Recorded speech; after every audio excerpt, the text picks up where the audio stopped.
Hello student class 6। Last time हमने आपको sources for the study of history बताया था, जिसमें हमने आपको मेन सोर्स बताया था आर्कियोलॉजी। आर्कियोलॉजी मीन्स खुदाई करके जो चीजें हम निकालते हैं उनसे हम पता करते हैं कि हमारा पहले का लाइफ स्टाइल क्या था, या रहन सहन क्या था, या चीजें क्या थी। अब ये आपका आ जाता है प्री हिस्ट्री में। अब हिस्ट्री में हम और आगे क्या पढ़ते हैं। History is studied from written sources such as manuscripts, inscriptions, coins and seals। तो फर्स्ट हम आपको मॉन्यूमेंट्स के बारे में बता रहे हैं, या जो हमारी बिल्डिंग्स गिर जाती हैं, दब जाती हैं, या कभी होता है आग लग गई तो बिल्डिंग नीचे दब गई, उसके अंदर क्या क्या चीजें हमारी चली गई हैं, उनसे हमें सब पता चलता है। तो any building that has historical significance is considered to be the monuments। Harappa, Mohenjo-daro, Taj Mahal, these tell us about the art life of that time persons। ये जो हमारे मॉन्यूमेंट्स हैं, ये हमें उस टाइम के लोगों का रहन सहन, उनकी आर्ट, उनका सब कुछ बताते हैं। फिर नेक्स्ट है आपका कॉइन्स एंड सेल्स। सिक्कों पे ये लोग अपने राजा लोग जो थे वो अपनी फोटो छपवा देते थे। गोल्ड के, ज्यादातर गोल्ड के कॉइन्स बनाते थे और उसके ऊपर पिक्चर भी बनाते थे और कुछ ना कुछ इनग्रेव करा देते थे कॉइन्स के ऊपर। मीन्स ईयर बना दिया कि ईयर लिख दिया कि किस ईयर में ये सिक्का उन्होंने चलाया। तो ऐसे कॉइन्स से, या कोई फोटो बना देते थे किसी गॉड की, जिसको कि सील्स बोलते थे। अब नेक्स्ट आपका है monuments. Building of historical importance are called monuments. They tell about us the period in which they were built as temple, fort, palaces etcetera.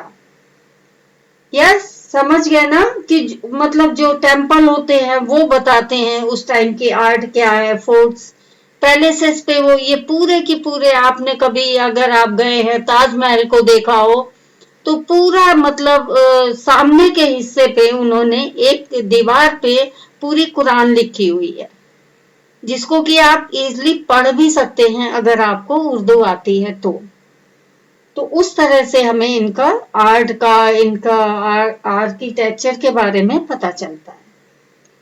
Artefacts, they refer to the work of art such as painting, pottery, ornaments, etc। ये हमने आपको उस दिन भी बताया था कि इनके जो ऑर्नामेंट्स हैं, इनके जो बर्तन होते थे वो कैसे होते थे, क्या शेप होती थी, किस मेटल से बने होते थे या क्ले के बने होते थे, जिनमें ये खाना उना बनाते थे। इनके रहन सहन, इनके कस्टम, इनके गॉड के बारे में, इनका पहनने का ढंग, ये सब हमें इसमें पता चलता था। नेक्स्ट है आपका inscriptions. These are writing engraved on pillar, walls and metal plates. इन पे ये कुछ ना कुछ लिखते थे और उनको आप पढ़ के समझ सकते थे कि हमारी हिस्ट्री क्या है।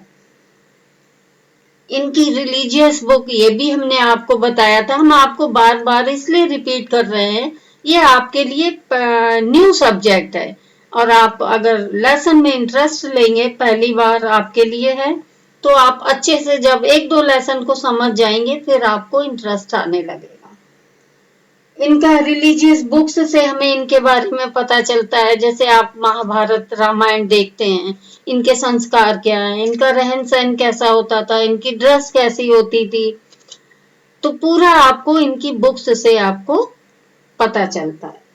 Secular literature, it is not related with any religion। The best example of it is अर्थशास्त्र written by Chanakya. Kalidas wrote drama. उस टाइम में बहुत सारे लोगों ने, किसी ने प्ले लिखे, किसी ने ड्रामा लिखे, किसी ने कुछ लिखा, तो उन बुक्स से भी हमें बहुत कुछ पता चलता है। तो आप इस सब को, मैं नोट्स आज फिर से आपको भेज रही हूँ और आप अच्छे से पढ़ेंगे। पढ़ने के बाद लेसन को समझेंगे। नेक्स्ट हम आपका ज्योग्राफी का लेसन स्टार्ट करेंगे। Thank you.